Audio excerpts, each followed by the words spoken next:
Welcome to another episode of the Fantasy Basketball PH podcast. Enjoy the show.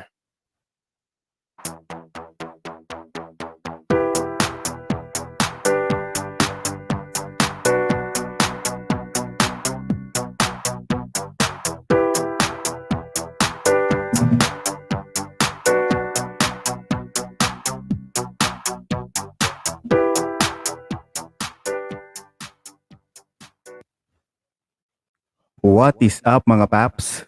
Happy weekend, everyone. Welcome to Fantasy Basketball PH. This is your fantasy Papi Roy, in the house. So, to really brighten up your weekend, especially to our followers in the Philippines, we have a very special guest for today. And this is another episode, part of the series episode for Positional Battle. So, we've done our point guard episode with Matt Smith, and it took like 2 hours. Napasarap si Pabi's Matt.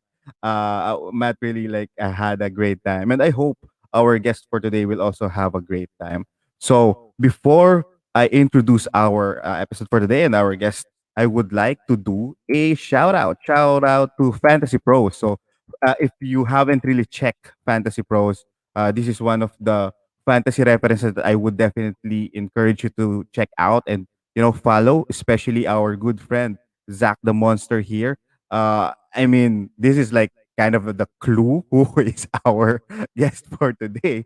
But Fantasy Pros actually has a special package for you. If you check out fantasypros.com, we have several package which is called Pro, MVP, and Hall of Fame. So it contains manual draft assistance, custom mock drafts, premium draft kit, start sit assistance. Actually, there's a lot things happening here. You also have like up to 10 leagues supported for several features. So I think we're gonna ask our good friend Zach later to really share to you which ones of these packages will he suggest, because in just $5 or $8 you'll definitely get something out of your box. So if you're a fantasy fanatic and you really want to up your game, I would really suggest for you to check out Fantasy Pros. And if you haven't checked, by the way, there are several articles that our guests for today already uploaded in their site, and then those are very solid articles, almost similar to what we're gonna do for today, but it's about tires. The articles that was sent. I think there's also more to come. So I'm not the best one to really share those information for you. So without further ado, let me bring into the show our good friend from Fantasy Pros, Mr. Zak Hanshew. Let's go. What's up, man? What a warm welcome, dude. I really appreciate you. Really appreciate all the kind words, brother, and thank you so much for having me on. Yeah, I'm excited to talk about shooting guards today. As you mentioned, man, I put out a shooting guard tiers article. So I've dug into who I think are the best shooting guards and maybe where I would stack them up. And it sounds like today we're going to get into a little bit of debate about those. So I'm really excited to hear what you have to say about those as well. Thanks again for having me, brother. Of course, of course.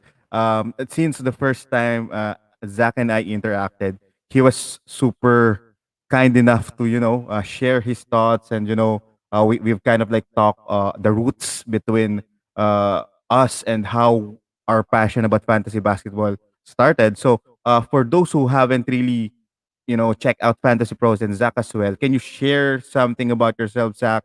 Your journey, how you end up into fantasy sports analyzing or creating article, and how you end up in Fantasy Pros as well. Sure. So I've been with Fantasy Pros now for a little over 3 years. I started with them in 2018. This is after I actually had applied to them early in 2018 with no history of writing, no samples or anything, and was turned down. Um, so after that, I started my own website with a couple of buddies. We did some podcast episodes. We did, I don't know, 60 or 70 articles that we put out. And this was just a passion project that we had done. We had podcasted a little bit before, just between the three of us, because we played in leagues together for fantasy football. And it was just, trash talking and league recap and notes and that kind of thing. And it just kind of developed into this passion project. So fast forward about 4 or 5 months later, I reapplied to Fantasy Pros with some articles and some content under my belt. They took a chance on me doing an article a week, and that just slowly evolved into more and more articles. So I do a lot on the football end, but something that I've actually come to love writing and talking about more than football is fantasy hoops. So I brought to their attention that, hey, maybe I could do some articles for fantasy hoops. And again, it was just kind of a snowball. We did a little bit back in early 2019. I think my first article for basketball with them was maybe covering the Kristaps Porzingis. I think it was covering the Kristaps Porzingis trade to Dallas. I can't remember exactly, but it kind of snowballed after that. We did a lot of collaborative articles and rankings last year, and then this year. Um, Fantasy Pros has gotten into business with NBA.com fantasy, and that's kind of kicked off a whole flurry of articles with them this year. So that's kind of where I am now. I did a fantasy basketball podcast for about 6 months before this, January to about July. And the guys that I was podding with are now over at Action Network. And I am their podcast is called The Buckets Pod. It's a great pod. Check it out. And so I'm focusing on the writing with Fantasy Pros, and yeah, that's kind of how it all started, where it's at, and I've gotten the pleasure to know a lot of the guys in the industry over at Hoopball. Lucky enough to kind of interact and mock draft with those guys over at Basketball Monster. Joseph Mamone over at hashtag Basketball is a guy that I've talked with a little bit, and he's a great dude as well. Unfortunate enough to be to be invited onto your show today, so that's kind of how everything evolved. Wow. I mean, we are super lucky to really have you and you gracing your presence here with all of those experience and uh, above experience is the passion as well. We can actually see and hear the roots and how it started and what's driving the force behind Zach really pursuing this uh, career or passion or hobby, whatever you call it, it's something we share as fantasy fans and basketball fans in general as well. So, with that said, let's start. And we are super excited to hear your thoughts about our positional battles for shooting guards. So first off, let's start it super hot, wherein you have to choose between Bradley Beal or Jimmy Buckets Butler. Man, I know we kind of talked offline a little bit before we got started on the show, and these are all so close, dude. Like I really have had to kind of rack my brain to pick some of these guys, but for me this year, I love Bradley Beal.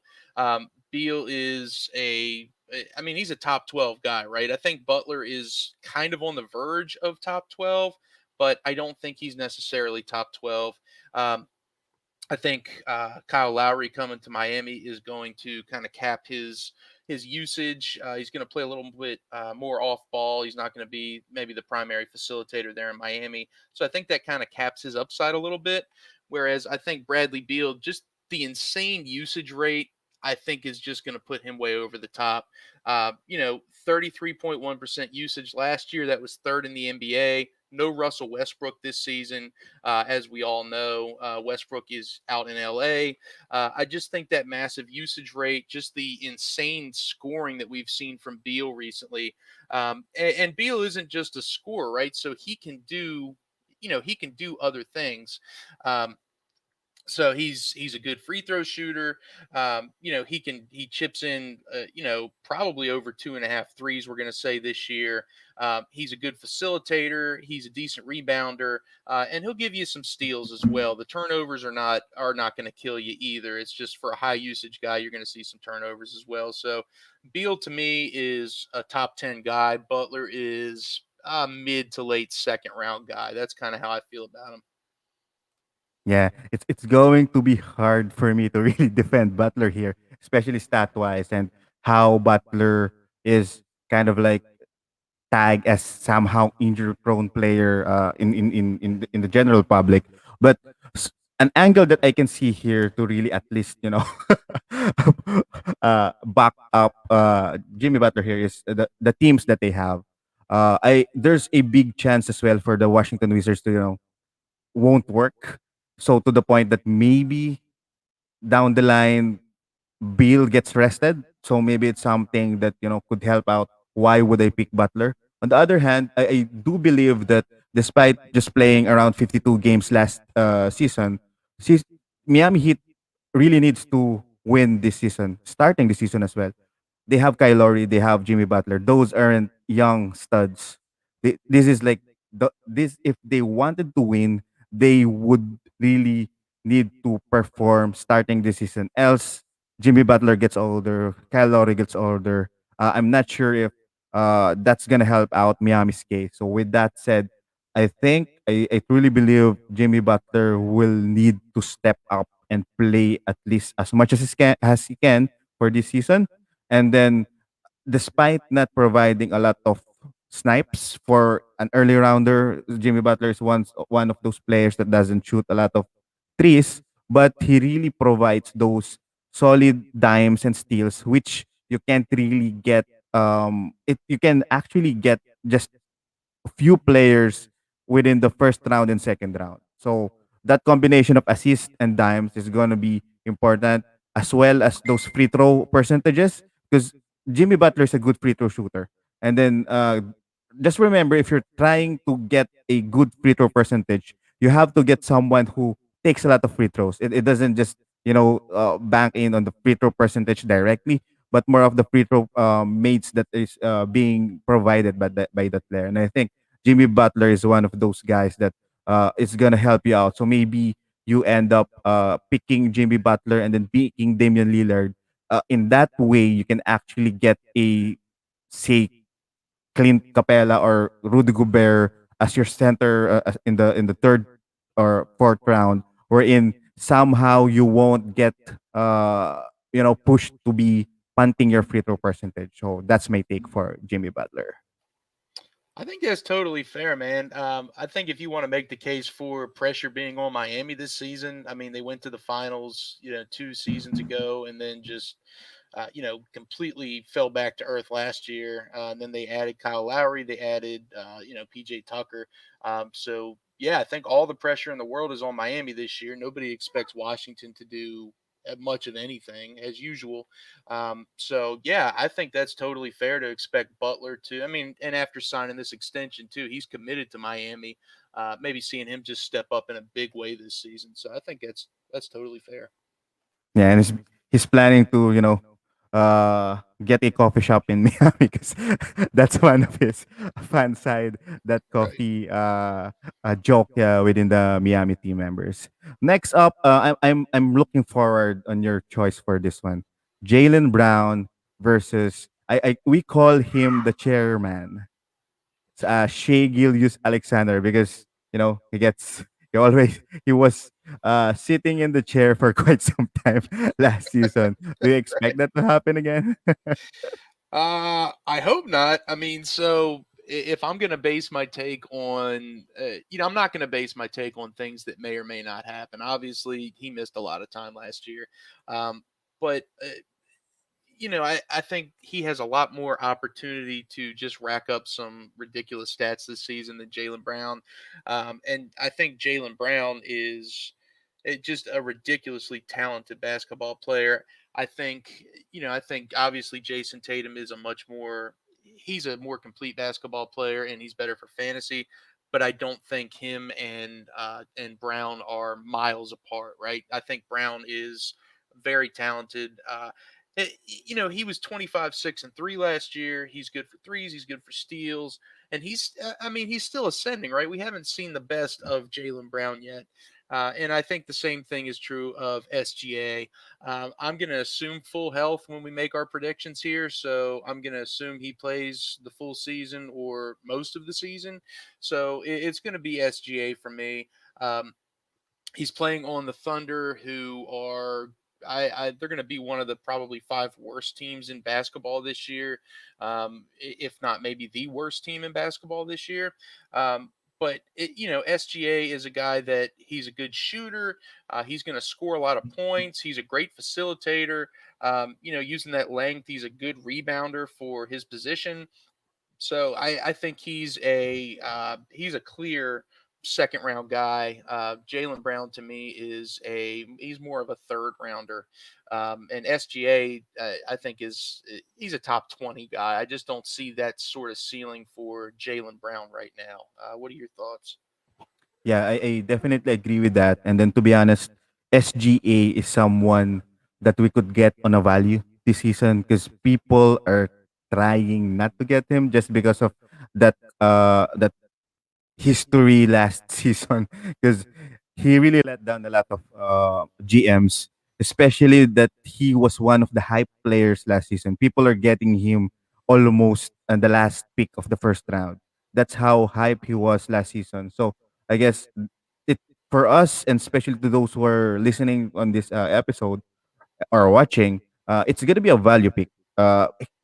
SGA might end up in the third round, and then getting him as your third player is gonna definitely help you out.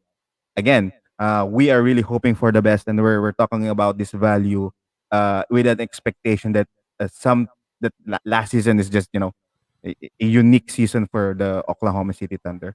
On the other hand, I would like to discuss the additions for both teams, the Celtics and the OKC Thunder, that might help out these guys. For the Boston Celtics, they just acquired Al Horford. I think Al Horford is gonna help out the Boston Wings just because he's someone that can be that third or second facilitator in the low post. So it's something that really could end up providing better spaces for the Boston Celtics. Um, I remember Jalen Brown being an undrafted player during his initial season in fantasy world just because he doesn't shoot well in the free throw line, and then he doesn't have like a specific stat that could help you out. But in the past seasons, he is really improving, and then I would agree with Zach that we really haven't uh seen the peak of Jalen Brown. Every year he keeps improving. So it's something that gives optimism for me in drafting Jalen Brown. This goes as well to the fact that people are really giving high value to Jason Tatum to the point that this might impact how they value Jalen Brown. So I guess there might be some psychological advantage for us knowing what Jalen Brown does. On the other hand, SGA would finally get a better guard post CP3 season in the works of Josh Giddey. I believe Josh Giddey is a very good player. I think he's better than Theo Maledon. And then I'm super excited how he impacts SGA's play. I do understand SGA really needs the ball on his hand, but getting another player who can really create something in the court for the OKC really I think it would help Shea Gillius Alexander's game, especially for his efficiency. So I think those are the things that I can see for these two young and solid SGs.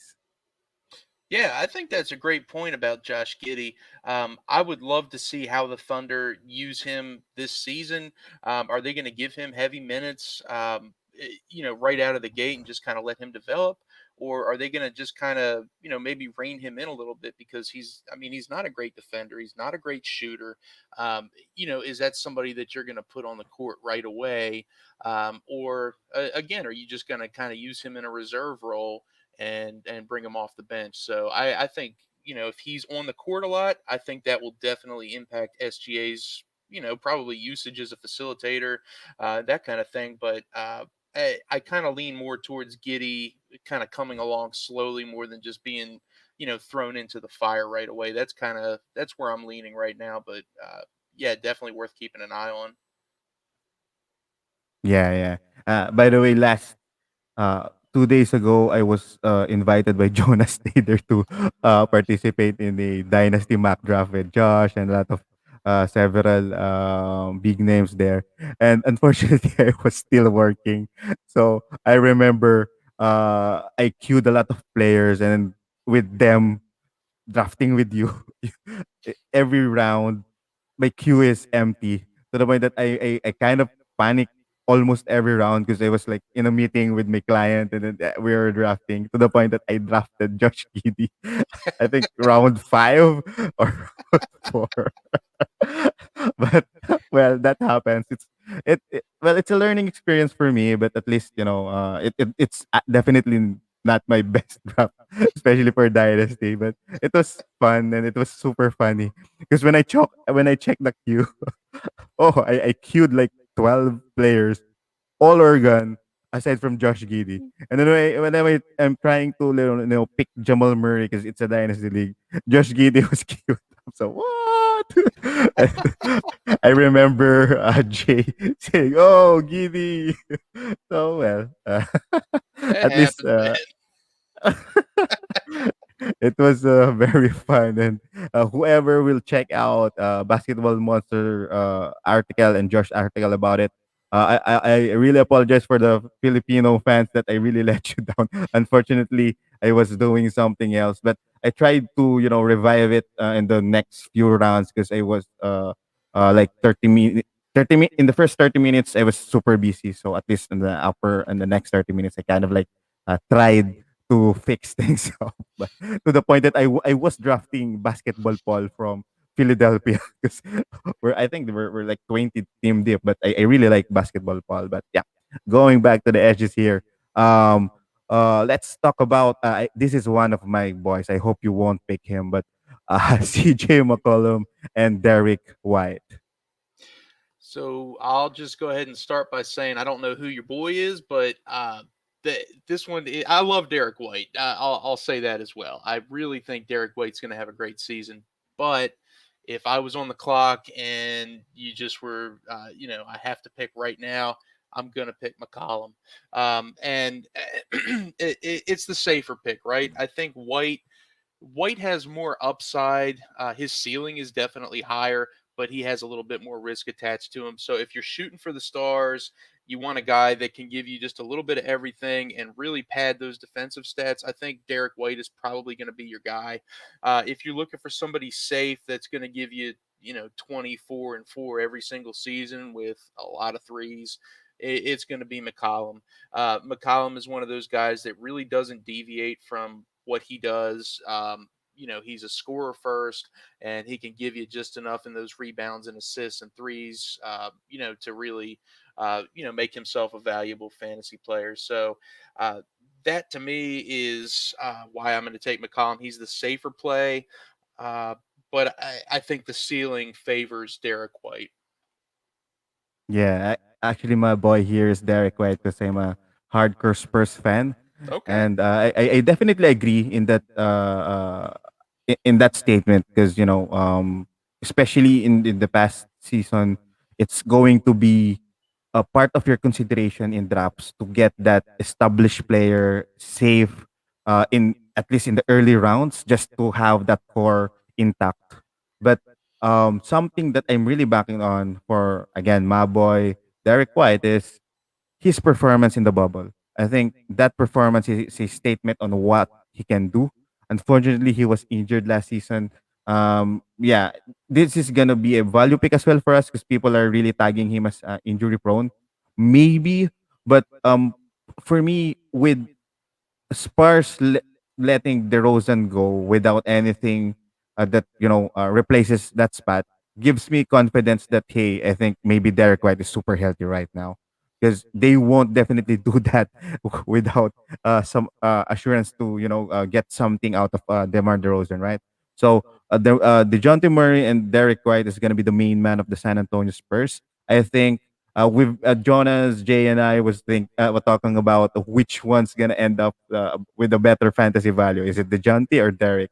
I'm the only one to pick DeJounte, or sorry, Derek, because he's my boy. But I was just thinking the scenario we're in. If he plays at least 75 games, and then those out of position blocks from the guard position with good percentages, maybe around 16 to 18 points on average with several like maybe 2 point something threes, that's gonna be big for Derek White, because you can't find that combination in the guard position, especially that out of position blocks.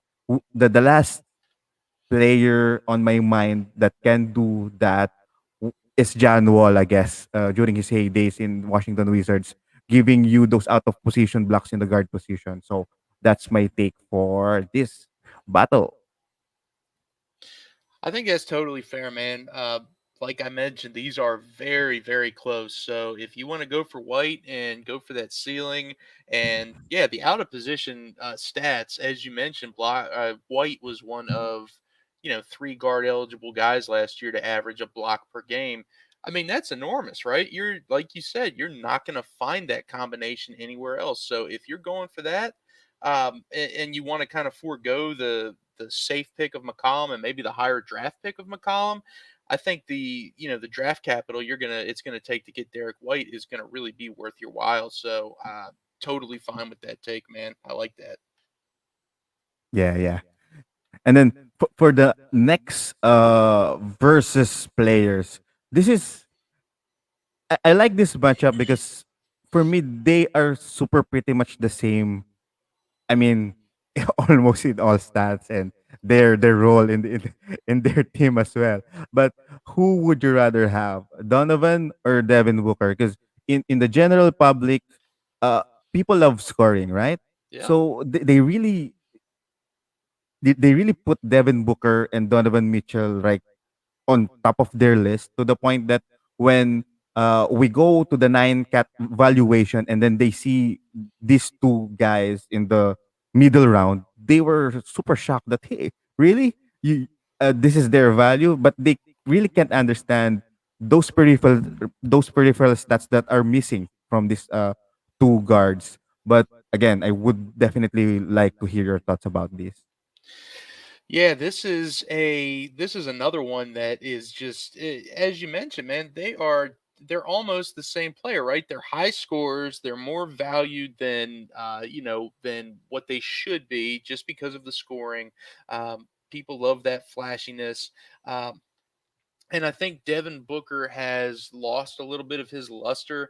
Uh, after falling back to earth last season with Chris Paul coming in, taking over, because I really think Chris Paul took that on ball responsibility away from Devin Booker, that had kind of made him really valuable. I think he had averaged close to 6 assists the season before Chris Paul got there, if not 6 assists, which had really really shot his value way up from just a scorer to, hey, I can go for 25 and 6 a game, and that's huge, right? So to me, it's Donovan Mitchell. I give the slight edge to Donovan Mitchell.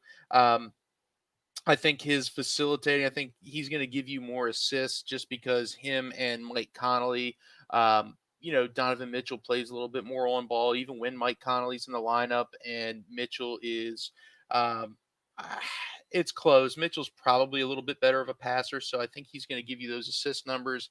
He's also a better 3 point shooter. He's a much better 3 point scorer, so he's going to give you those numbers that are that can be really important. But Mitchell is also another guy that is, he's very consistent, right? So he kind of gives you the same production every single season. And Booker is in the same vein, but I think, and Mitchell outscored Booker last season, not by much, but just by a little bit. So I think Mitchell is going to be your guy this year. Again, I think his role is a little bit more prominent, even with Mike Conley back, than maybe Devin Booker's is with Chris Paul, who's the clear leader of that team. The interest, because these two players are, for me, are just mirror players, to Yeah. the point that the thing that I was contemplating in my head right now is, who are you banking to get to miss more games, Conley or CP3? Because I think that's something that will elevate the additional stats and percentages for both Donovan and especially Devin Booker, because Devin Booker was touted to be that solid second rounder last season, just because of those amazing percentages plus the assist that he provided during the bubble. So with CP3 added, that really impacted his game, which really uh, kind of like kicked him out in the early rounds to the point that if he if he doesn't have a good percentage on a game, he's like basically outside of top 50. So again, they're similar players, and I think that's the ones I'm banking. If you think CP3, this is like probably the time where in CP3's career or being that kind of like point guard goes down. So maybe you can uh, put your Devin Booker assessment like on upper than Donovan Mitchell. If you think on the other hand, Mike Conley's gonna miss another time, more time over CP3, then I think that's the time I'm putting or picking Donovan. But it's kind of weird analysis from my end, but yeah. Yeah, I agree with you, man. It's definitely dependent on the point guards for each of those teams. And for me, I bank on Mike Conley missing more time. Chris Paul surprisingly has been really, I mean, he's been really durable the last 2 seasons. I think that's why we've seen him just be such a valuable fantasy guy. And he's averaged north of 25 games more per season over the last 2 years than Mike Conley. So that's where I'm banking on. But you're right. These are two guys who are just. I mean, it's hard to differentiate between the two of them from a fantasy perspective. Exactly. And then if you're thinking, so if I'm thinking about assists, do they have solid players to pass? And then if you check the wings of Utah Jazz and Phoenix Suns, they're almost mirror of each other. You Yeah. have Joe Ingles, you have Mikal Bridges, you have Jay Crowder, you have I mean this is it was a fun matchup because they're almost the same. So let's talk about now for deeper leagues. This is something for a team positional battle between Hamido Diallo and Josh Jackson. Both kind of like provided some value last season, at least on a game basis.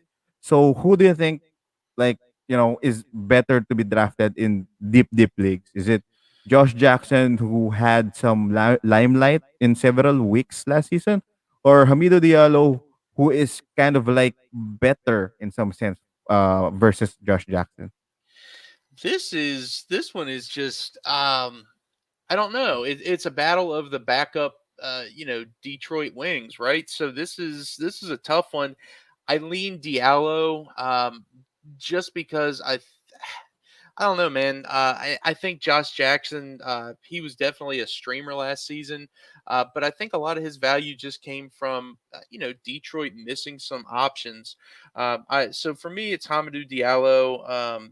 Neither of these guys are great shooters. Um, and especially, I mean, it seems like their roles are more dependent on kind of volume. But if I had to take one of the two, it's going to be Diallo, just because I think he gives you a little bit more across the board. Um, but neither of them are guys that are, obviously you're going to take in a standard league. These are definitely deeper league guys. But Diallo is the guy that I would like to have in my lineup if I had to choose one. Interested to hear who you would take. Yeah, I would definitely agree with Diallo as well. But just to like really clear things up for deep leaguers, if you needed points, I guess these two guys could help you because those are the stats that I believe these two are strong. Maybe if somehow Jeremy Grant or Cade Cunningham misses time, these two guys will definitely be the first ones who steps up in terms of the scoring, in terms of the scoring in general for the Detroit Pistons. So that's my take there. Well, maybe for Josh Jackson, something that I could say is if you value percentages, he's not your guy because he's definitely gonna Right. kill your percentages. So the safer pick for me here is Diallo. But Diallo was actually promising, but unfortunately, he haven't find that specific home. Maybe as that scorer type of player for coming off the bench that maybe is something he could really venture in the Detroit Pistons. So let's move up for our next slide here. This is gonna be young bull, a scorer versus Bogdan Bogdanovic, a kind of like a facilitator and a more polished player. Who do you think is the better player here? For me, this is going to be Bogey. I have a kind of have a soft spot for Bogey, just because he was so. I mean, he was so huge down the stretch last season. As you know, he was returning first round value there for stretches, filling in for Trey Young. He just came back so strong. Um, at the end of the season, obviously he missed a lot of time, but this is a guy who is, he's a great shooter. He's going to give you a lot of threes. He's a great scorer, kind of playing that Batman and Robin role with Trey Young. So he's not going to score, 25 a night, but he's a solid 16 to 18 point guy who can pop off for some big games. He gives you a little bit with rebounds, assists, steals, low turnover guy. I really think that he's going to be, quite a fantasy player this season. We're going to fantasy managers might be a little scared off of him, just because you're going to have guys like DeAndre Hunter, Cam Reddish maybe being healthy this season. It's one of the deepest teams in basketball, the Atlanta Hawks, but I really think Bogdanovich is going to get plenty of minutes, and he's going to be more valuable. But I don't think Colin Sexton is too far off the mark, as well. We really saw him come alive last year as a scorer, as a facilitator, and he's a good shooter as well. I just don't think he brings you the same type of firepower that you're going to get from Bogdanovich as far as threes. And of course, Sexton is a much higher usage guy, so the turnovers are going to be much higher for him as well. So I lean bogey here. And pretty consistently. And I think Bogey's ADP right now is a bit lower as well. So I think that makes him even more of a value. I'd be really interested to see where that ADP shakes out, though, within the next couple of weeks. Yeah, for sure. I also love Bogey as well. Um, his basketball IQ and experience out of the international team really matters because despite that being that older guy in the Atlanta Hawks, well, he's kind of like old in terms of age compared to Trey Young, but he's that veteran presence there. Gallo is too old, I guess, and to be that presence. Yeah. They parted ways with. I think they parted ways with Solomon Hill, right? So that kind of like makes Bogey's role to be an important role in a young team. So I really love that angle. And then on the other hand, if I would like to defend Colin Sexton, there's only one thing that I could say: you can't find a solid 20 plus scorer in that range where you can find Colin Sexton. If you kind of like drafted Draymond Green, those type of approach, or kind of like missed, you kind of like missed the scoring stat early in the rounds. Maybe you started off drafting bigs. Colin Sexton is something or someone that will definitely help you out. Yeah, agreed. So, in that same vein, I mean, do you think team build at that point kind of is dependent right there of who you're going to take? I mean, if you're talking about Sexton just being, that high scoring guy in the mid to the mid rounds there, is that based on how you're building your team necessarily, or are we still going with bogey no matter what? Um, Well, for me, it kind of like based on your strategy, but in general, if you check out how the players are kind of like structured in drafts, the first two categories that is drying up is number one points and number two is assist. So despite of whatever strategy you have, I think at some point, if especially if you have like 14 teams in a league, there will definitely be a team who needs scoring on that round. So that makes the value of Colin Sexton very important. And maybe there's also an upside there just because he has now upped his assist. So that's really up. I'm really optimistic about it. He's shooting more good percentage threes compared to before, and then he's a player that really wants to compete. So that's the moment he matures and adds more defensive stats, that maybe is the pick value that Colin Sexton can have. But as of the moment, facilitating wise, point guard wise, for the Cleveland Cavaliers, I would rather have Darius Garland. But yeah, scoring wise, it's gonna be Colin Sexton. Gotcha. Okay. Uh, I also like this next matchup that we have. Even Fournier and then Buddy Hield. The reason why I love it is I remember posting something in the FB page of ours saying that these are the list of players that kind of like my favorite per team.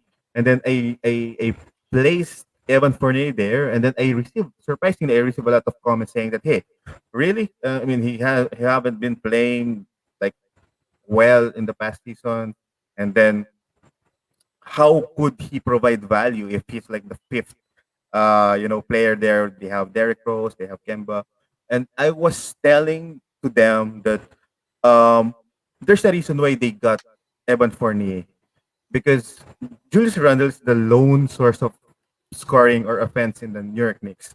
That's how dry they are. They are even relying on uh what do you call this Alec Burks last season, and in terms of outside shooting, they was relying to Reggie Bullock. So not no offense to those players, but that's how bad they are in terms of outside shooting and scoring. So for me, if I'm gonna pick between Kemba and Evan Fournier in terms of staying factor, I would rather have Evan Fournier and get that value compared to reaching or getting that Kemba and his knees. So that's something that I would like to my point there. How about you, bro? Yeah, bro. Man, I don't think we've had too many debates so far because I think we're on the same page here as well. I like Fournier just a little bit more than Healed. I was off of Healed last year, and he still provided plenty of value. Just because they drafted Tyrese Halliburton, and Halliburton just had such a phenomenal season. Um, I really think they added Davion Mitchell this year, right? So Healed is not going to give you a lot of defense. He's not going to really do a whole lot other than scoring and shooting threes. He's one of the best 3-point shooters in the NBA. He gives you elite spacing. He gives you that scoring that you want sometimes. But Davion Mitchell's a good 3-point shooter, and he's just a lockdown defender. So I think I think there's a more realistic path to Mitchell getting minutes this year and maybe detracting from a little bit of Healed being on the court. I mean, that's just it's such a crowded backcourt. You got Fox, you got Healed, Halliburton. Um, it's just so crowded. I really think Fournier is going to make an impact in New York. I think you're exactly right. Randall led the team in all major, categories last year. So they were, they put an emphasis on getting scoring this season. So Fournier can do that. Fournier's a great 3-point shooter as well. You're not missing out by taking him over Healed. I mean, you're missing a little bit, but I don't think it's earth shattering. And I think Fournier just gives you a little bit more across the board. Um, than what Buddy Hield can offer. And Fournier's role is a lot more secure than Hield's is, in my opinion. Agree. And then again, another thing that I remember explaining in that comment section was another stat or another missing recipe for the New York Knicks last season is the playmaking. To the point that Julius Randle's doing the playmaking chores, and additionally to Evan Fournier's stats that he can offer in the table is can actually do some facilitating there. So Mhm. just to add more value for Evan Fournier, I think he's a very solid and sneaky pick in that region that not everyone is kind of like trying to get. For this next one, this is kind of like the one of your last pick in standards. Tim Hardaway Jr. who got really paid. What's your thought about that deal? And then it's going to be against kind of like a solid veteran presence for a winning team aside from Philly because all of the places he's been to is are winners aside from Philly. Is this the season that Danny Green gives the charm to the Philadelphia 76ers? Oh man, this is an instance where I mean, shoot, I'd like to say neither, right? Like I don't I don't necessarily want to be grabbing either of these guys, but if I had to, yeah, I'll take Danny Green. As you mentioned before, and this is something that I feel like I've talked about, in fantasy hoops over and over again, is fantasy managers tend to overvalue scores, and that's all Tim Hardaway does. He's a scorer. So he's going to be a solid third option for Dallas. To your point about the contract, he got way overpaid, but I, I think Dallas was maybe desperate and just trying to keep Luca happy and give him some scores. But more to the point with Danny Green, I, I guess I would have to lean for him. I mean, he's going to give you steals. He's going to give you, he's not a great shooter by any means, except from three. So he's more of just a, catch and shoot 3 point guy. He's not going to give you a ton of points. He's not going to give you a ton of assists. He give you a little bit with the rebounds, but he's a 3 and D specialist, right? So those are the type of guys that you can generally rely on at the end of your bench in fantasy drafts, rather than just a pure score in Tim Hardaway. So I'll lean with Danny Green here, but I'll be honest, man, I'm not happy taking either of these guys, on my on my fantasy team. How do you feel? um, Maybe just you know, uh, have a different opinions here. Hmm. I'm gonna go with Team Hardaway Jr. just because Dallas didn't do shit this season. For some reason, they didn't. I'm not sure how come they wanted to help Luka Doncic without adding any significant player. That's like something that is really boggling in my mind. But with that said, I was thinking if that's the case, maybe Tim Hardaway is gonna give you a very solid scoring, very solid snipes this season to the point that he stays in the top 100 list all season long. And then on the other hand, Danny Green plays a significant role to really win games to the point that him missing out during the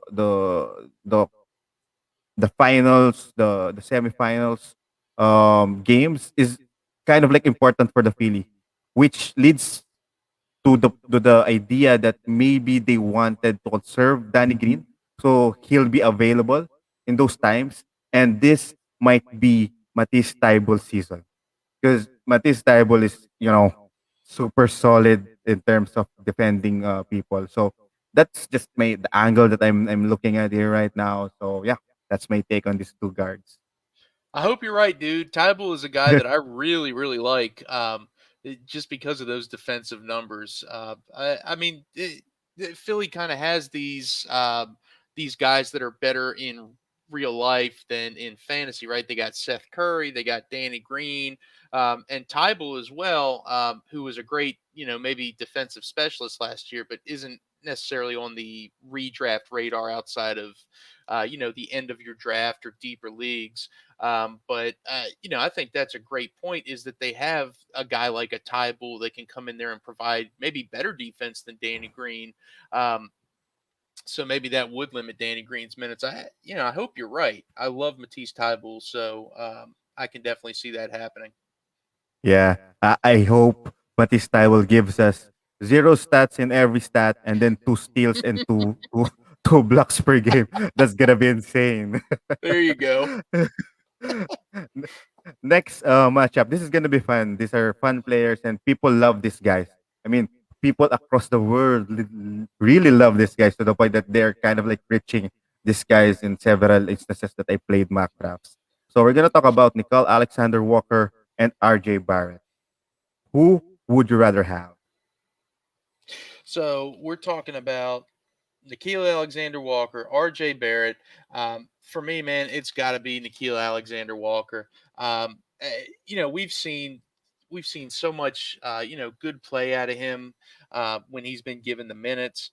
He's not necessarily a highly efficient shooter, for per se, but he can really go off when he gets the minutes.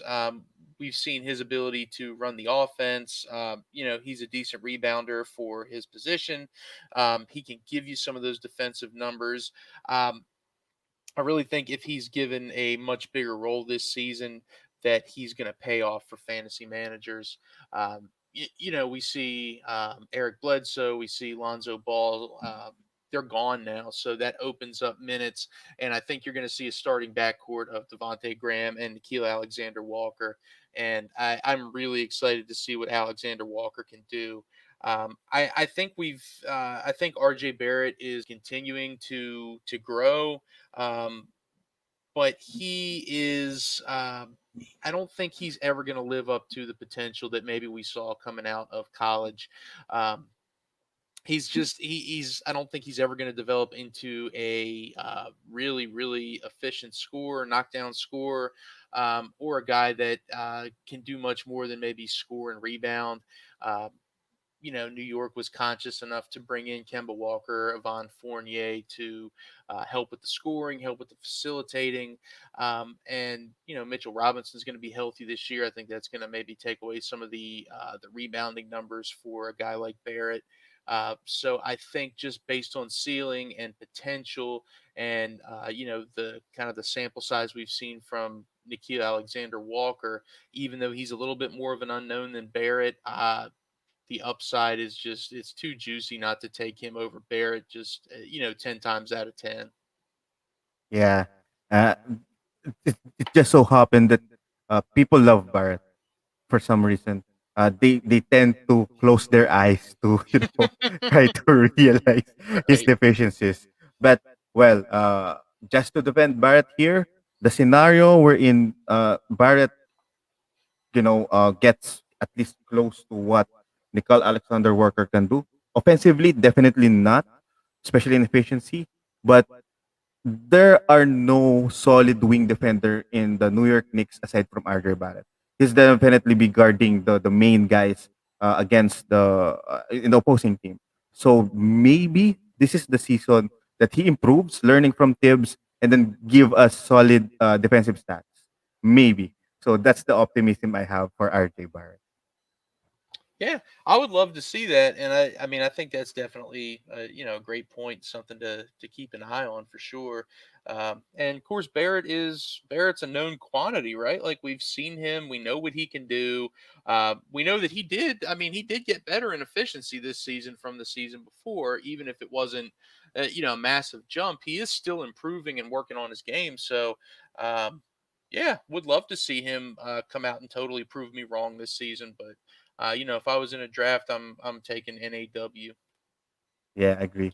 Uh, just to add for best case scenario for RJ Barrett, because I can't say anything less on how you explained knows value there. So for RJ Barrett, maybe additional incentive would be the main playmakers in terms of the hierarchy is Derrick Rose and Kemba Walker.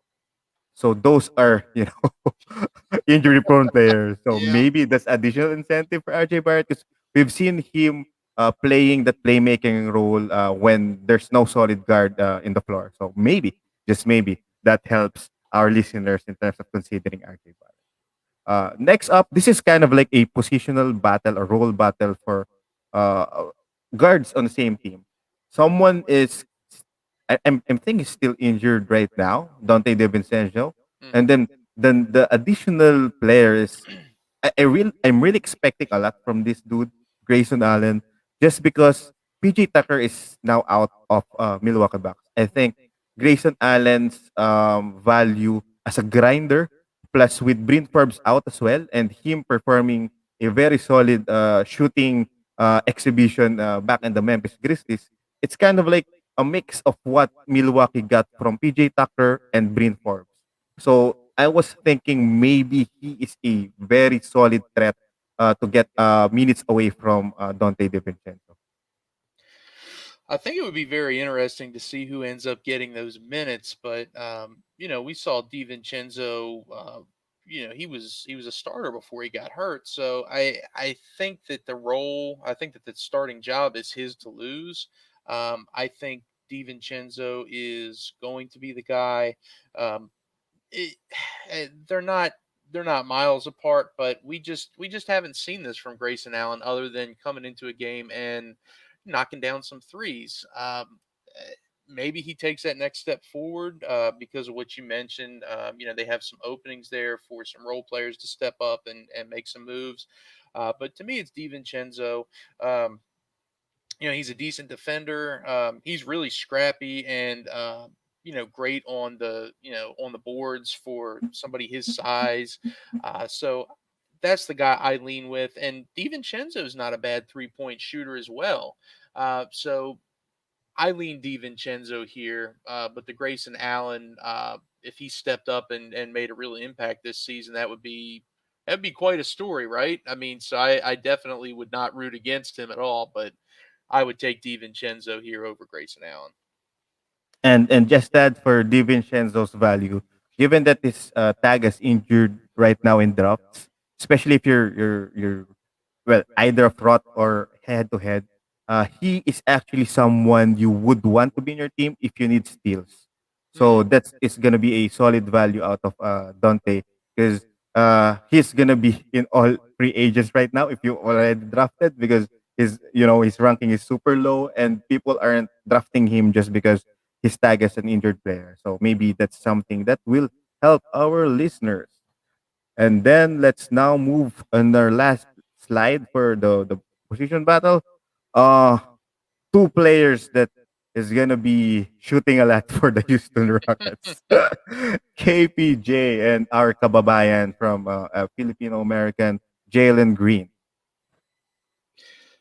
this one is I know we didn't start, maybe interacting and talking about hoops until, recently. But last year, a guy that I really was beating the drum for was Kevin Porter Jr.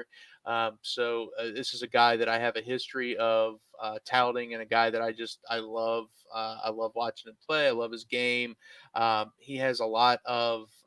He has some noticeable deficiencies as far as his efficiency, as far as his turnovers, decision making at times. Uh, but I mean, this is a dude that at the end of the season, if you remember, I think it was a double overtime game against Milwaukee. He went for 50 and what were the assist numbers? I think it was 50 and 11. Just ridiculous upside with him as a scorer. When he gets hot from three, he's just scorching. He's a dude that is really, really can find teammates. He's an excellent facilitator, and he has that scoring upside. I think Jalen Green is. He's probably going to be the best score, pure score out of this draft class. Over Cade and over some of these other guys. But I think right now his game is still fairly raw. It's going to be a lot of scoring. He's just going to be a score first guy, whereas Kevin Porter Jr. with John Wall agreeing to leave the Rockets either through a buyout or trade, whatever that comes to. I think Kevin Porter Jr. We saw what he could do with the ball in his hands and running this offense. He's a floor general, man. He can score, he can pass. That's the guy that I want, and I'll take him 7 days a week and twice on Sunday. So that's who I'm going with. Definitely, definitely, because it's something that is actually proven, and then he with his how he performed in the G League, going up to back again to the main roster of Houston Rockets last season gives us much confidence that he really matured versus his stint back in the Cleveland Cavaliers. So that's a very optimistic concept in KPG's game. On the other hand, I think Houston Rockets are high on Jalen Green to the point that the higher ups in the Houston Rockets will definitely instruct the coach that hey, give the ball to Jalen. We need Hmm. him to be our star to the point that we really need to establish this is a new era. This is going to be Jalen Green's team. So that's the actual idea that I'm looking at that angle because he can actually do a lot of things. He's still young, he's still raw. We understand that rookie will definitely give you like bad percentage, lot of turnovers. But you also saw that with KPJ's game. So for me, it's kind of like which ones do you love? Do you want more dimes? Then go get KPJ. Do you want more scoring and then maybe better defensive stats or more rebounds? Maybe you go with Jalen Green. So that's my point in these two guys. But if you really, especially in points leagues, and then if you really want scoring, if you got Christian Wood and then got these two guys, you'll end up getting all of the stats of the Houston Rockets for sure. Right. Next up, this is a battle of shooters. Shout out to number one manager of Garrett Trent, Jared from NBC Edge. He and Josh was fighting. Who's who's better, Garrett Trent or Wendell Carter Jr.? And they were running around and they're really attacking each other during our draft. It was so funny. But going back here, Garrett Trent really played solid last season. But the question there is, what else can he give us aside from scoring and snipes? That's the main question for me. And then on the other hand, Seth Curry is low key solid as well, especially in percentages. I mean, that's the reason why he was a high commodity, wherein Philly really wanted him to be part of their team, to the point that I was also puzzled why Dallas gave up Seth Curry, because they actually now know how valuable Seth Curry is giving to the Dallas Mavericks, because Josh Richardson obviously didn't work out. Yeah. In this case, man, I lean really heavily towards Gary Trent. I think Curry is a guy that is just fantastic for. I mean, he fits with any NBA roster, right? I mean, just the knockdown 3-point shooting. He's just completely elite as a 3-point shooter. But I really don't think he offers you, much more than that. Whereas Gary Trent is going to put up. He's going to put up what did he average last season? 15 points. He is not going to give you a ton on the peripherals as far as rebounds or assists. He averaged a steal per game last season, and he averaged 2.8 threes last season. So he's a great 3-point shooter in his own right, and I think his role with the Raptors, especially with Kyle Lowry, gone.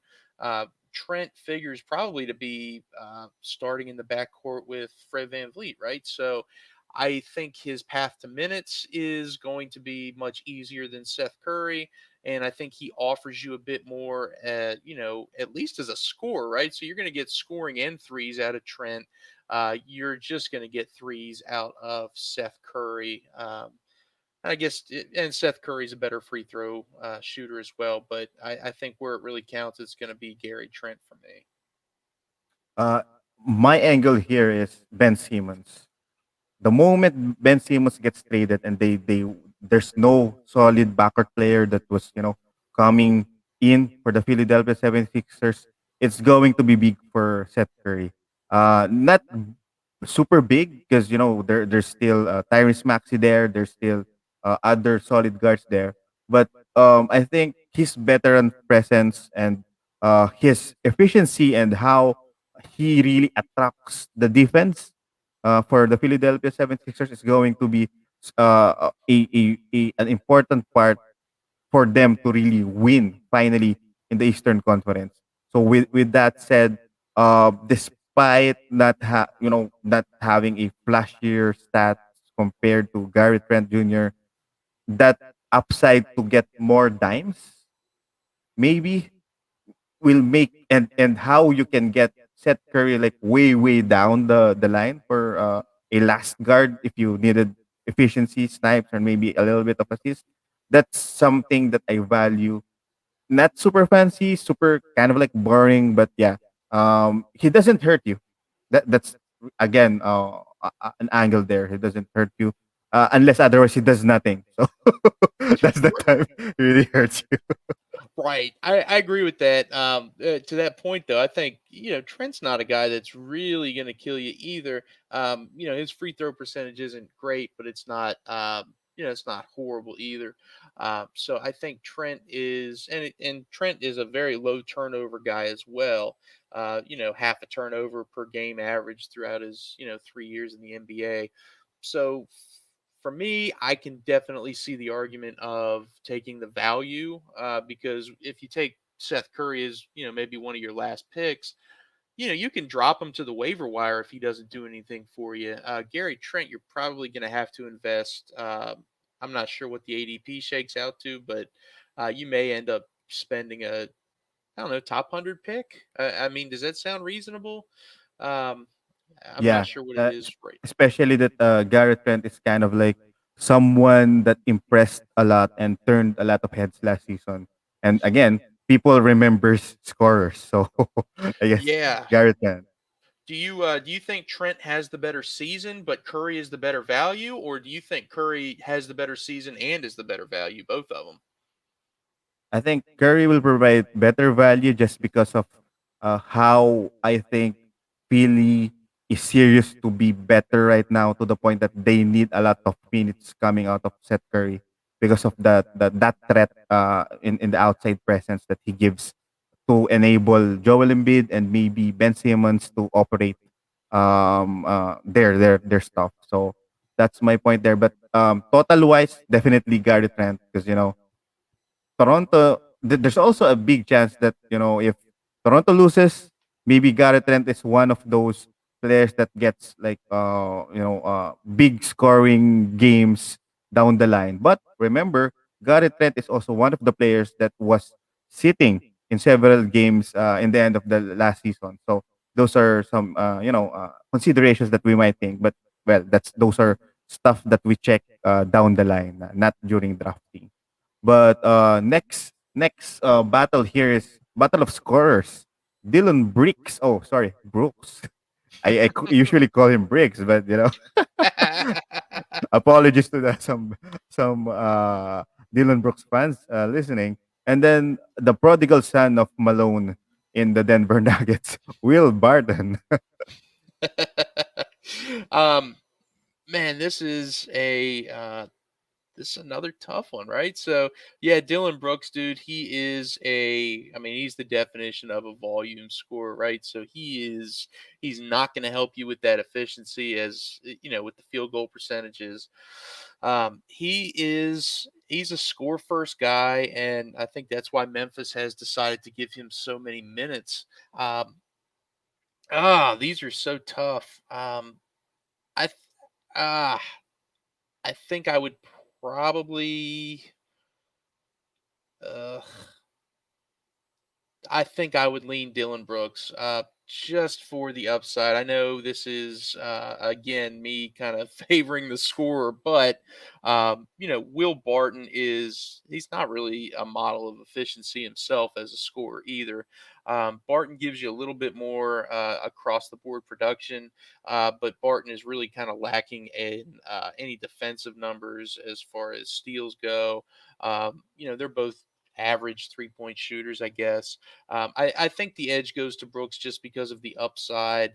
Barton is more of he's kind of plateaued. We know what he can do. I think Brooks is still hasn't reached his peak yet, and I think Memphis really values him. So that's who I'm going to go with. Both of these teams are so deep, so they could have plenty of competition. They could have guys take minutes away from them. Both of them could, but it's Brooks for me by a hair. Uh, for me, I see it on a different way. Wherein I'm gonna take Will Barton every time I have a chance. Just because Jamal Murray, I think he won't play for the whole season. I think maybe there's a chance he plays, but maybe fewer games or limited minutes. Mhm. Remember before the Jokic era, before Moses gets to be a better coach, understanding how good of a player Jokic is. I mean, what's up, Malone? You took you a while to realize that during those times, his prodigal son is Will Barton. Will Barton leads them by scoring. Will Barton takes the ball every time he can. So I think maybe if MP, because there were rumors that the team thinks MPJ is kind of like childish. I understand MPJ is the next solid player after Jokic for the Denver Nuggets, to the point that with his efficiency, he's definitely up there in the second round, right? Mhm. But what if it messes up? I think the next player that will step up is Will Barton. I don't trust Aaron Gordon. I would rather see the scenario that Will Barton steps up, takes those shots more over MPJ, maybe. But even though as a third scorer, with Jokic makes everyone play better. So I think that's gonna help out Will Barton. On the other hand, Dylan Brooks, if you wanted to really get a solid house and need some bricks, you'll have to get Dylan Brooks and Devontae Graham. So those are the players you wanted to draft. But well, just n- to give an optimism, Dylan Brooks played a solid job defensively in the end of the season. It's something that we haven't seen him do. He was really chasing around everybody, getting some steals. But Triple J is now healthy. It's gonna be Triple J's team. It's gonna be Jamoran's team. And remember, during the bubble, Triple J is shooting a lot of snipes. Triple J is taking a lot of shots. So maybe that impacts the points that Dylan Brooks offer on the table.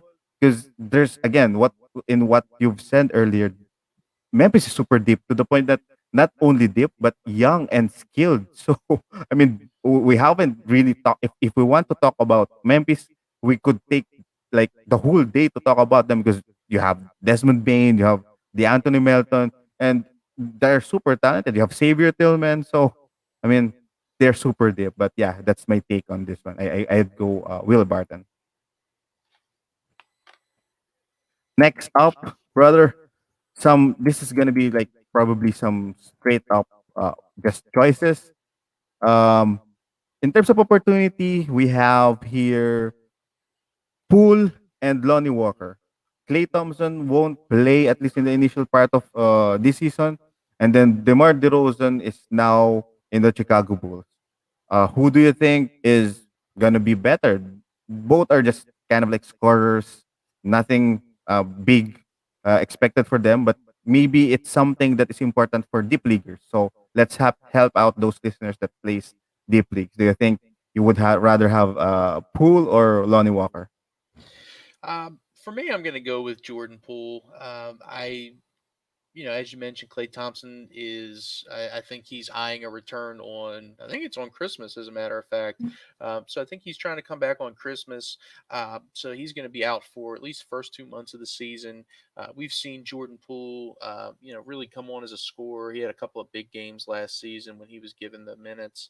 Um, eh, I think he might not he might not start, obviously, but he's going to probably have a good, I don't know, 20 to 25-minute roll off the bench. I think that's pretty secure, just because of his shooting, and he's a great 3-point shooter as well.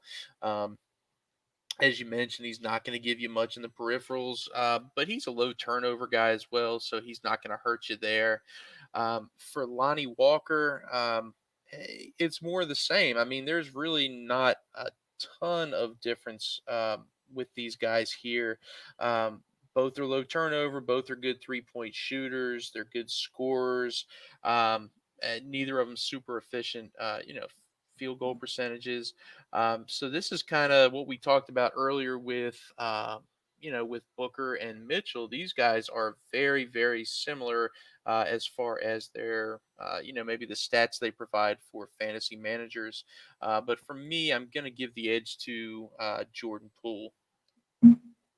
Nice, nice. I would also rather have Jordan Poole, just in case Clay Thompson is back, you can easily drop him and get another free Yep. agent. In terms of Lonnie Walker, personally, I would also drop him, but some managers really kind of like value Lonnie Walker for some reason. Lonnie, maybe because he's a highlight reel player to the point that he's fun to watch. I'm Mhm. a big fan of San Antonio Spurs, but uh, I would rather play Devin Vassell more than Lonnie Walker if I'll be, uh, picking players playing on the floor. But speaking of picking players, the last pair here is playing on the same team, and then it's kind of weird because Atlanta again is one of the deepest, maybe actually the deepest team in the whole league, to the point that if you play Kevin Herter, he already proved us what he brings to the table, and it's a top 100 value. Cam Reddish, on the other hand, also gives us the same. I understand there's a frustration about Cam Reddish not providing solid value in the regular season, but if you watch the conference games, he's actually played better, like in several instances among all wings that Atlanta played. And if you need a very solid amount of steals, Cam Reddish is a player that really can give those steals for you, despite playing unlimited minutes. So with that said, with Bogey in place, with a healthy DeAndre Hunter, who do you think plays more? I think they're probably both going to have, you know, 20 low 20 minute rolls off the bench. But I have to give the edge to Herder. This is what we talked about several times throughout the our discussion. Is I like to go for a guy that is a little bit safer. I think even in the later rounds, I like Herder's floor a lot more than I like Reddish's floor. And I think Herder has a higher upside as well. You mentioned Reddish as maybe a source of steals, which that's totally fine. But I think across the board production, um, we're going to be looking at Herder. I think Herder is obviously a much more polished shooter. I think Reddish has kind of failed to live up to any sort of notions that he could be a solid shooter in the NBA. He hasn't shown us that yet. Um, and as you mentioned, Herder has stepped up in some big moments for the Hawks and played really well. We haven't seen production on that level from Reddish yet. He's been a great role player at times, but he's never been a guy that you can rely on like Kevin Herter has shown us to be. So it's going to be Herter for me. Nice, nice. And I actually love how Harter play because he has some playmaking skills that you can get from Cam Reddish as well. Nice. So those are very solid position player battles. Let's now go to our segment for trend up or trend down. Kind of like a fast talk here, Zach. First off the board, Zach Lavine. With all of the changes in the Chicago Bulls, do you think he would still trend up or he might trend down? I think he's trending down. I think people are, understandably, going to be a little bit worried about his scoring, his facilitating this season. So he's trending down. I don't see a world in which he starts to trend back up, especially with the additions of DeRozan and Lonzo Ball. Okay. How about Tyler Hero? Tyler Hero, in reality, people love this dude. Maybe just because he played a solid role during the Miami Lakers finals a few years back. And personally, I thought that that's the nearest time that Miami could win a championship. Now it's going to be hard for them to win that game. I mean, win the chip. But for Tyler Hero with Goran Gun, but with Laurie now uh, leading the point guard position, how do you see Tyler Hero? Because in fantasy, he doesn't give us anything, right? He doesn't. So he's trending way down for me. He after that Miami was a team of destiny a couple years ago, right? I mean, they had a lot of great breaks. They were playing hard. They were playing with each other. They had the bubble, and then last season they crashed back to earth. They're not going to win a championship as currently constructed. Kyle Lowry, great addition. You might make it to the second round of the playoffs. You're not winning the champions. You're not making the finals. You're not coming out of the East against Brooklyn, Milwaukee, Philadelphia. Um, Even Atlanta. Atlanta is a solid team. or Atlanta, Even New York. exactly. Yeah. Or New York, right. I would take all of those teams over Miami, absolutely. So I definitely think he's trending way down. He fell completely back to earth last season. He was not a guy that you wanted on your fantasy team, and he's not a guy you're going to want on your fantasy team this season. Fun bet here, Zach. Do you think there's more people drafting Hero? Because last season, there's still a lot of people drafting Hero. I I don't know, man. I can't imagine. Maybe based on name value, maybe based on there's the picture that you have there. Maybe based on that snarl that he did. I mean, Has one snarl ever gotten a guy more recognition than that one? I don't know. I mean, he's not going to give you anything. I can't imagine that they are, but who knows? I don't know, man. It's super hard to explain sometimes, but yeah. Next up, this is way better than Tyler Hero. Desmond Bain. It's super crowded there, but Bain had his some solid highlights and some limelight put into his playing skills last season, especially as they're one of their solid shooters. I For Desmond Bain, I think I would probably say maybe neither. I don't know that he's trending up or down. I don't know outside of deeper leagues or outside of maybe harder core basketball fans, how many people are really going to take a look at Desmond Bain? Maybe even after a really solid, um, you know, season that he had last year. I think he's going to have a great role off the bench. He's a good shooter. He can give you a little bit of everything. I just don't know that maybe his stock is trending up or down right now.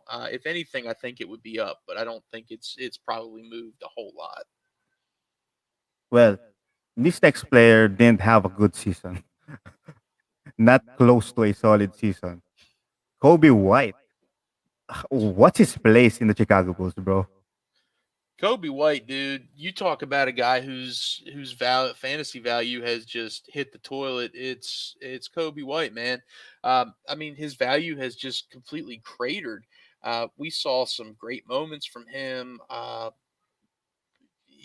When he was healthy, um, but he's really never developed into a he's not an excellent facilitator, and they're not going to call on him to do that now. Obviously, after signing Lonzo Ball to a huge deal, Chicago doesn't feel that White is going to be that guy, and he's been a good volume scorer when given the minutes, but he's not an efficient scorer. He's not a guy that's going to come out every night and with 25 minutes average 17, 18 points a night. He can give you 5 points when his shots really off, or he can give you 30 if he's really cooking, but you don't know what you're going to get out of him every night.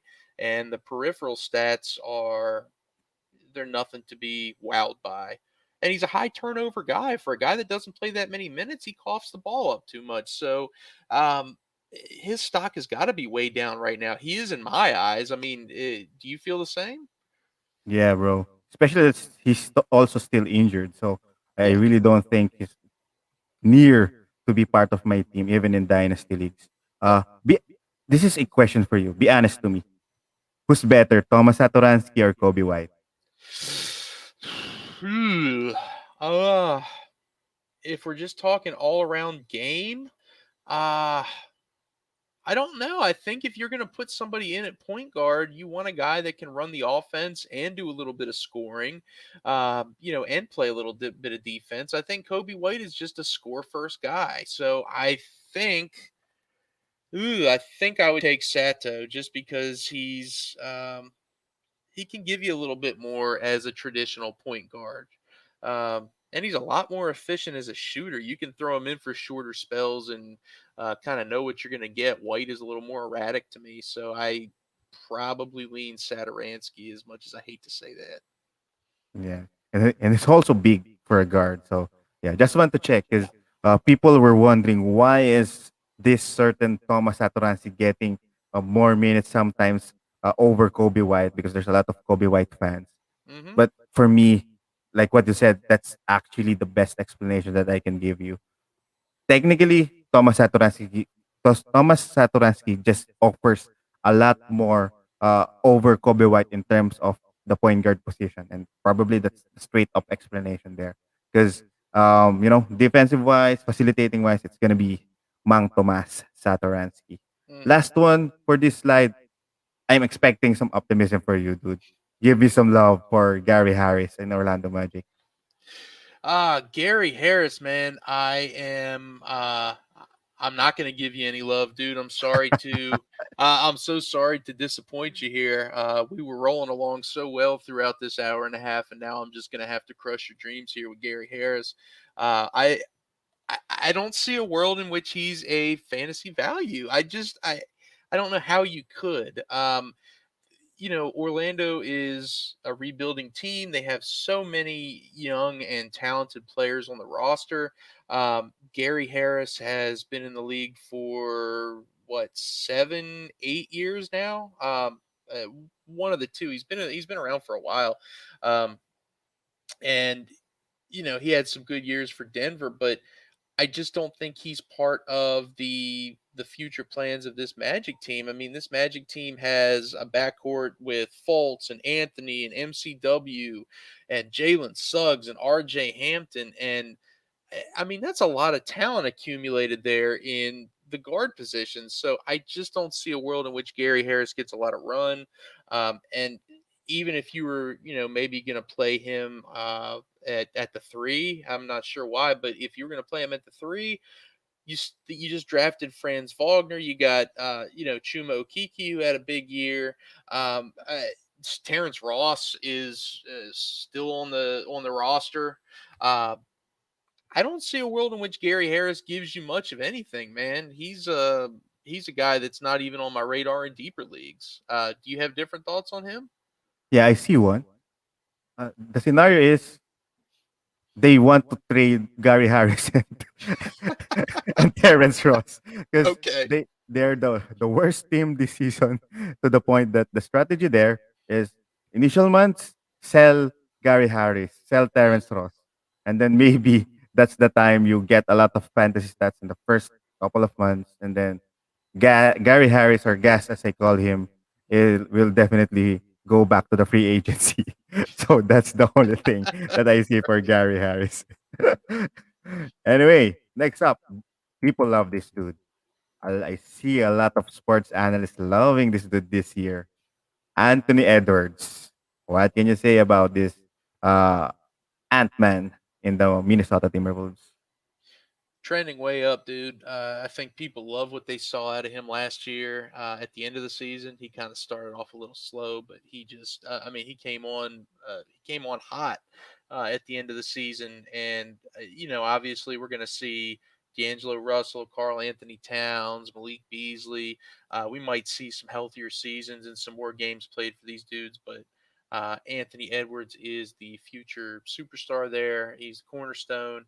Um, he's a guy that's I don't know, man. He's got top 60, 70-ish upside, I think, this season, even with all that competition. So I think he's definitely got to be trending up.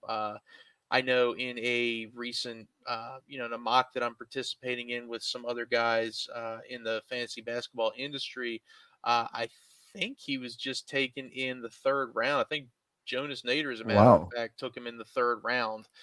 So I think he's a guy that people are keeping their eye on, and I think they have a lot of high hopes for him. So, what do you think? Yeah. I'm not I'm not gonna take him in the third round for sure, I'm but not either.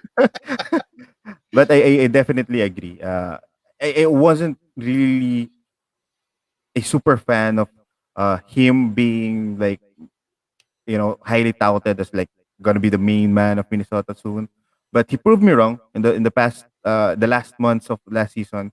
Initially, I thought that it's gonna be hard for him to really play his game with a lot of talents, a lot of players in the Minnesota Timberwolves wanting the ball. But again, with how he played, I can really now see that he could really have that top 50-ish, at least the best case scenario type of season for this season. For Next up, sure. maybe this is gonna be quick for you.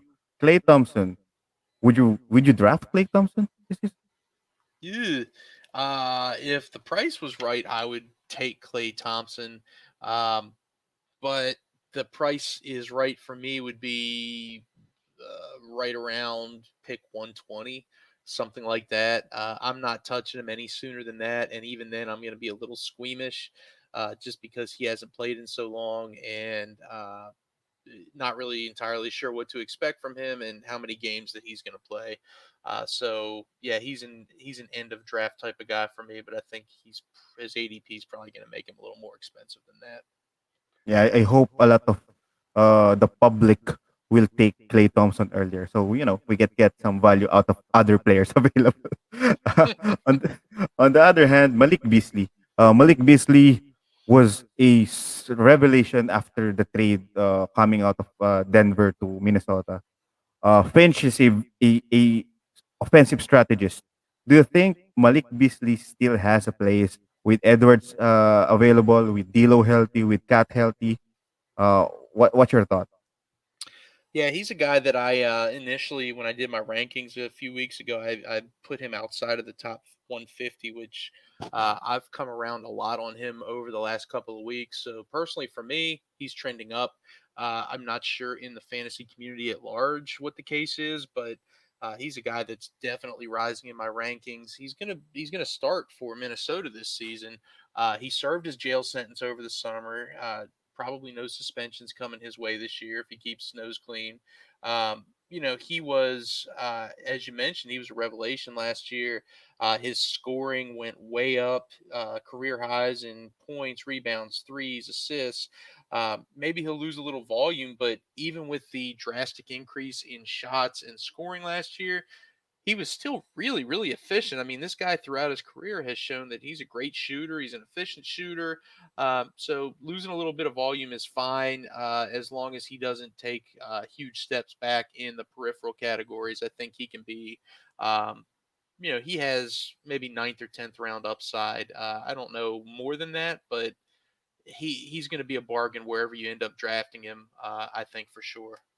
Yeah, and I really love some Malik Beasley on my teams as well because he is a very solid value as a player outside, like what you said, outside of the top at least 120, especially in the rankings that he has in Yahoo drafts right now. Patty Mills, I understand this won't be like kind of like a fantasy relevant unless you really need some snipes. But is there a way he trends up? Because there's no more shooters after the stars in the Brooklyn Nets aside from Patty Mills. I think there is definitely a scenario where they end up playing him, and he has some sort of fantasy relevance. Um, I just don't know what the ceiling is going to be for a guy that is. I mean, he's a 3 point specialist, right? He's great 3 point shooter, but he's not really going to give you a whole lot outside of those numbers. Um, and I think we're all kind of maybe banking on Brooklyn resting some of its big three throughout the season and role players getting minutes. But you also have to look at the flip side of that. That hey, maybe Brooklyn doesn't do that. Maybe Durant and Harden and Kyrie, are healthy all season and they play a lot of minutes, and the role players are just they're just that they're just role players, and they don't really give you a whole lot. So I think there's a scenario in which that happens as well. uh, so I don't think I'm taking Mills. I don't even think I'm taking him in, as a last pick in my draft type of guy. I just don't really see what the upside is. He's a guy to keep an eye on throughout the season if there's an injury long term to a Harden or a Kyrie. But even then, they still have guys like Bruce Brown. Cameron Thomas, one of my favorite rookies, who is just a walking bucket. I think is better than a Patty Mills, but that's my 2 cents. Yeah, yeah. I definitely agree on that. Speaking of upside, this player has been given a lot of opportunities and upside for quite some time. Is this that season wherein Luke Kennard really meets that upside? I mean, Kawhi isn't, won't play for the whole season maybe. So, Luke Kennard, what do you think? Oh man, he's another guy that I just don't think I want to invest any of my my I don't think I want to invest anything in him in fantasy. I'm trying to think of a nice way to say that I think he's not very good and they way overpaid him, and I still am shocked and disgusted by the contract that they gave him for almost nothing that he gave them. I mean, even with some increased minutes in the playoffs, he didn't do nothing for you. I mean, he was still just he doesn't give you they don't trust him on the court that much. I think he maybe sees 20 minutes a game this season, maybe. His consistency as a shooter was poor last year. He was an average 3 point shooter as far as what he was giving you. I don't think he was anything to be amazed about. And his peripherals, he gives you no defensive numbers. He gives you very little as far as actual scoring or rebounding or assists. Um, if I'm looking for value on the Clippers, I love Reggie Jackson. I love Marcus Morris. I really love Nick Batum. Just in terms of the value you're going to get, I just think taking Luke Kennard is, to me, it's a wasted roster spot. I just don't know what he gives you. How about Terence Mann, bro? Would you rather have Terence Mann over Luke Yeah, Kennard? I I would would much assume, right? rather have Terrence Mann. Yeah, we saw what he could do in the playoffs last year.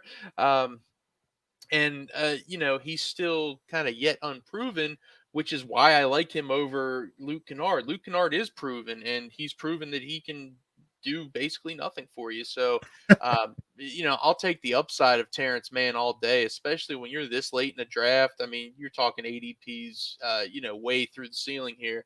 That late in the draft, or in a deeper league, or whatever the case may be, or a best ball, whatever you're playing, Terrence Mann has way, way more upside than a Luke Kennard for sure. For sure, for sure. So I specifically placed James Harden in the last slide of our episode because we won't talk shooting guards if we're not talking about James Harden. Nope. People are now contemplating, would he still be a top three player for this season or not? I think he's trending up right now. I have him ranked number 4 in my rankings, but I have seen him consistently now being ranked as somebody right behind Nikola Jokic as number 2, and I think that's fine. I mean, he gives you so much. Even from back in his Houston days, we saw him take on more of a facilitator role in Brooklyn. Obviously, he was a primary ball handler in Houston, but we kind of wondered how that would shake out in Brooklyn. And he proved that, yeah, I can still average 11 assists a game playing with KD and Kyrie, and I can run the offense. I can still score. I can still get to the free throw line, steals, and 3 pointers. I mean, he's just the total package. So, if you're talking about a guy that you want some totals out of, I think I might be skeptical just to see how many games he ends up playing. But if we're talking per game average, I mean, he's just an absolute monster. I think top 2 or 3 is where people are drafting him right now. I think he's trending way up. I hope I play with GMs that hates James Harden so I can get James Harden because people hates him. People says, oh, he doesn't play defense. Well, if you check how his fantasy stats, he actually gives you steals.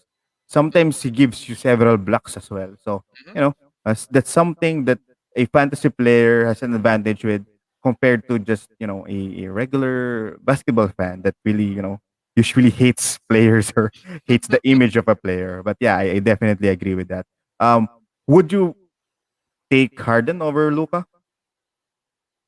Uh, I am debating that right now. My rankings currently are Luca over Harden, um, but I have kind of been tinkering with those and just doing some more research into it, and they're so close for me, man. Right now, I have Luca over Harden, but it's close. Yeah, I think Luca is going to surprise us more this season, hoping, especially with his loss in the Olympics. Maybe that's gonna drive him. I see him as Hmm. like an emotional basketball player because he really loves basketball. Maybe he takes that as a diesel or a fuel to really up his game. A couple of more kind of like tenured players here. Quick assessment. El Capitan, Terence Ross. I think if I am a GM right now, I would be trading for Terence Ross because his game has a place for a contender team. But with that said, I assume would he trend down or trend up? Depending on where he gets traded, I think he's more of a trending down type of guy. I mean, if he gets traded to a contender, I mean, what contender is he going to get traded to where he's going to see as much usage as he would see for the rebuilding Magic? If he gets traded to LA or Milwaukee or Brooklyn. I just don't see that his usage could surpass what it's going to be in Orlando right now. So I think that would be a trend down. I think his value is peak right here in Orlando. Uh, and even in Orlando, he's not a guy that I want on any of my teams. How about another tenured player, Alec Brooks, who really had a season to remember last year? Maybe now this is the season we forget him. Unless they trade him, yeah, I think we are going to forget about him. He might be okay in a deeper league, but if you're looking at a standard league, I mean, I could even make the case that you don't want him in a deeper league. We talked extensively about Fournier and Kemba and what New York's doing right now. Obviously, Tibbs likes his veteran guys. He likes to give them minutes, so he's still probably going to have a low 20s type of minute role.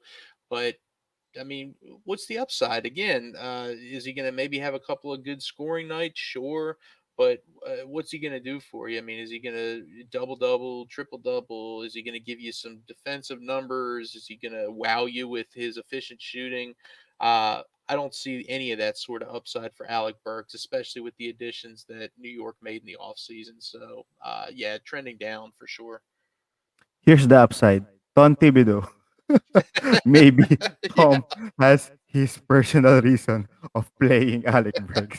That's the only thing that it can save him. Because he plays Taj Gibson, so Oh, man. it's Yeah. it's a possibility, right? Yeah. next next player. I really loved Josh Richardson before, back in his Miami days, because he's one of those players that really gives you solid defense, but can help you out offensively. His game changed when he went to Philly, and his game really went down the road back in the Dallas Mavericks. With the Boston Celtics, kind of like needing some help in terms of scoring, because Evan Fournier is out, Kemba Walker is out, Marcus Smart isn't like the scorer type of a player. Is Josh Richardson expected to have like a better season, maybe at least? Yeah, I think his outlook is trending up from what it was a season ago. You can make the argument that that Philly is, or excuse me, that Boston is going to need some more scoring, um, and Richardson could maybe be that guy, but um, he's not a guy that has consistently been a knockdown scorer throughout his career. He's he can score in spurts, but he's not going to give you a ton on the peripherals like so many of these other guys that we've kind of talked about so far. Um, but if the minutes are there, if he can secure a really strong bench role, maybe he will come out and surprise us. I just don't know that that's what's going to happen. We have Tatum, we have Brown, we have Marcus Smart, who is going to offer you the defense and his role as a floor general. We still have guys like like a Peyton Pritchard Okay. who really showed out in summer league and I think has earned more minutes. I just don't know that Josh Richardson is going to have a place on fantasy lineups outside of probably really deep leagues, and even then, you're just really hoping that maybe somebody in the lineup misses time and he gets some extra minutes. Yeah, I do agree on that. And the last player for this episode, he was a former second rounder Hmm. back in the days. He kind of like played solid after going to the OKC Thunder, but now in Miami, I'm not really sure. Are you still interested with Victor Oladipo? Does he still have an upside? Depending on when he can come back, um, I, I think most players of his caliber, they do have a place, depending on value. I mean, so if I'm on the clock and I'm the very last pick in the draft and he's still available, yeah, that's definitely a value right there. He's the highest upside guy at that spot that I could take, but is he going to be on the floor, right? I mean, he gives you so much as far as, scoring and defense, and he can rebound and assist. He can shoot threes. Um, but is he going to be on the court, right? And what's his role going to be? He's likely going to be coming off the bench. He could be maybe a really, really solid six man. Um, but health is just such a concern for him right now that I don't know. I probably am not going to have shares of him this season.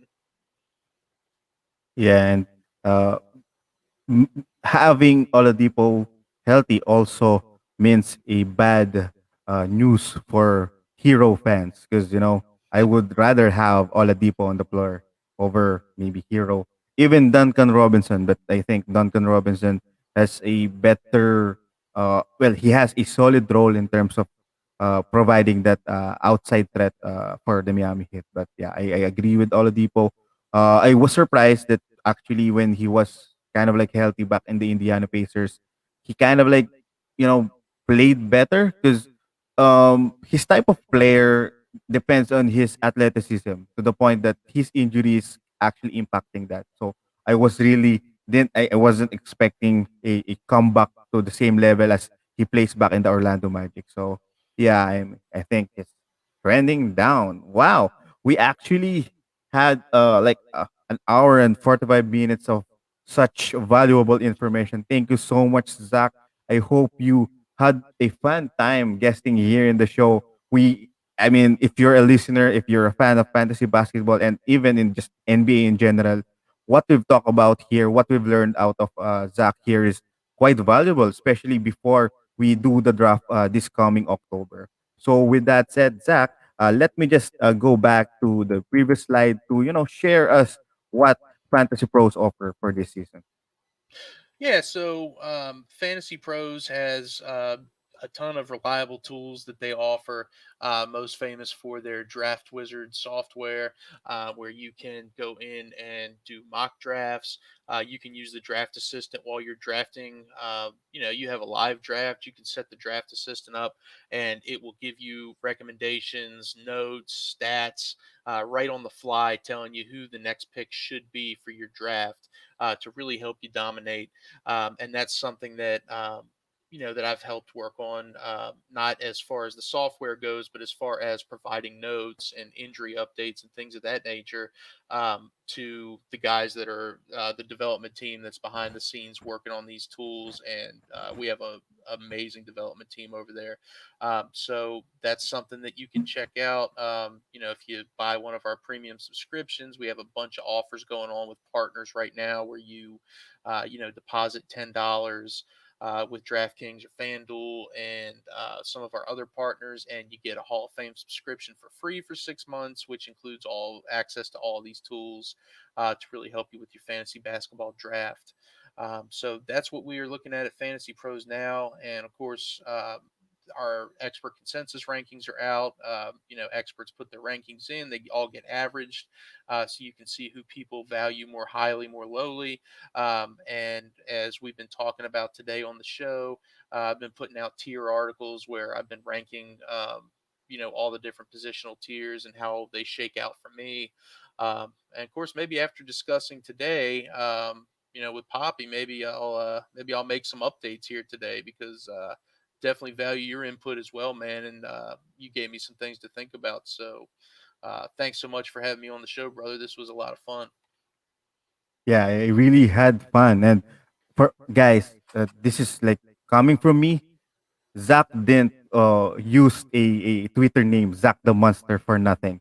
So I'm pretty sure you love his articles because there are few um, fantasy analysts that gives you a lot of passion, and then I see that for Zach, and that's how I love.